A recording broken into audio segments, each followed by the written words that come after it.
Yo, yo, yo. Testing, testing, one, two, three. What's up, guys? This is how I did not take a trade today, but I am going to go over the market and how I would have taken a trade if I had gotten a good setup. Unfortunately, I didn't get a setup. I was in the middle of getting one, but news kind of just messed everything up for me and kind of completed my bias in a way, so I just decided to get off the charts for the day. But, yeah, let's get on into it. So, coming into today to find my,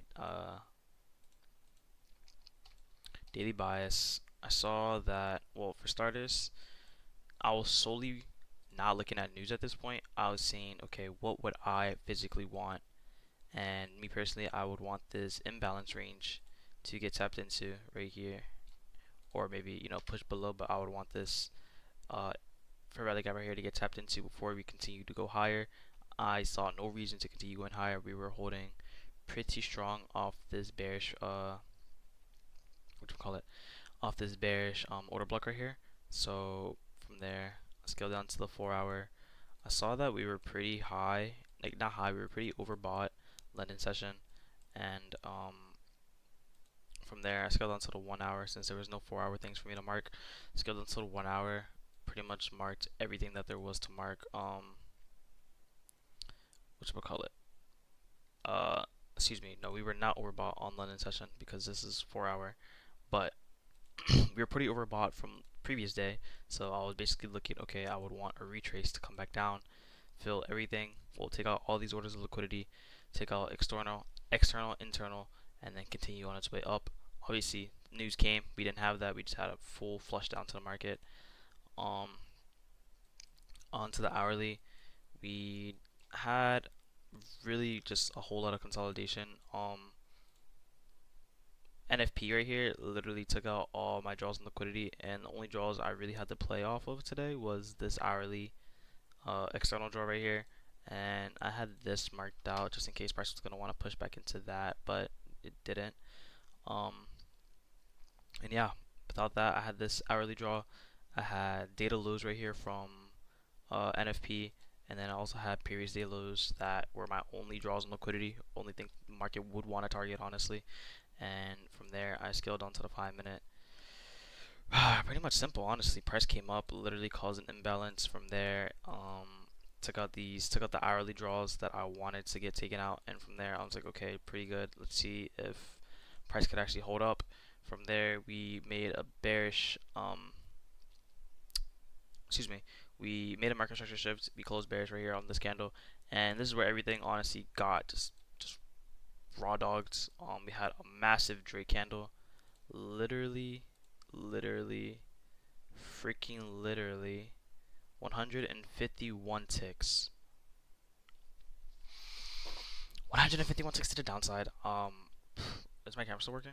Okay, yeah, 151 ticks to the downside. From there, I kind of knew I was wrapped. Like, it was just, I wasn't really expecting consumer sentiment to be this like impactful, but looking at the actual data, the actual forecasts and what they predicted, they had it way wrong. So makes sense on why, excuse me, on why this Drake candle appeared out of nowhere. From there we caused the inverse rally gap caused by news, and from there we caused this massive imbalance right here, bearish imbalance, and we just continued bullish bearish structure on Nasdaq. However, Nasdaq was the lagging indicator. This was the index I was planning on trading. If we didn't, however, crash, literally not crash, but if we didn't go 151 ticks to the downside, I probably would have taken a trade because we did have a market structure shift.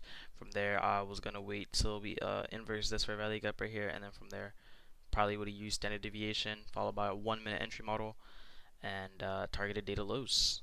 But unfortunately, Drake Wick just came down, just gave it, just literally hit data lows before I could even blink, and basically took out my take profits. And then price just continued going bearish, taking out all my previous day lows. And from there, I have, man, there's really nothing more to target besides to fill in this imbalance right here.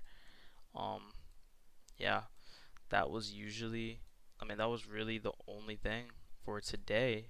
Um, Unfortunate, but hey, you come. I came into the market today not really wanting to trade because of all this news. So honestly, I'm kind of happy in a way, but however, today probably would have been a decent day to trade if didn't have the Drake wick. Same thing on ES, literally the same thing, except for the 1 hour, we didn't have any 1 hour time frame confluences. We had this 1 hour, we had this hourly high, we had this big, really, really huge pulse, huge imbalance that we were playing off of. So this was honestly my internal drawn limit, my high time frame external drawn liquidity. Pretty much same thing. Came up, took out this high. Um, excuse me, took out this high on Nasdaq, and from there we were literally playing. We got to push out of the uh, imbalance. From there, we took out data highs. This was from NFP, and we created a 5 minute bearish rally gap from news right here. Um, Targeted data lows, periods day lows. That's pretty much it, honestly. Like, there's really not much to go off of here, at least for me personally. Not really what I was looking forward towards today. But at the end of the day, we're just here to learn, and we are simply just observers of the market. But yeah, hope you guys enjoyed. I'll be back next week Monday to see if we took a trade. Today I'm just gonna backtest change in state of delivery and backtest more on state not state standard deviation. And yeah, grind never stops. We'll become profitable one day, God willing. Inshallah, maybe this year. Inshallah, um, find it this year. But yeah, I'm gonna catch you guys next Monday. Um, if you guys would like to follow my socials, I'll link it down below. My TikTok has been gaining some decent amount of likes recently, and I'm kind of happy. I'm so not even kind of. I'm actually really, really happy and really blessed. Even if it's just like 10 likes, 20 likes, I just like to see like my stuff getting traction. Because that if I'm getting traction, then it just shows to me that people are actually like listening, paying attention to what I'm saying, and yeah. And without further ado, I'm gonna catch you guys next Monday. Socials down below. Like, subscribe. If there's anything else you guys want me to talk about or do, let me know in the comments. I'm sorry if I feel type of dry, kind of dry. Um, I just finished eating breakfast and it's kind of cold in my room. I need to turn off this fan, but I'm just being patient, wait until I finish the video, and then I'll go back up. But I'll catch you guys next week. I'm out. Peace.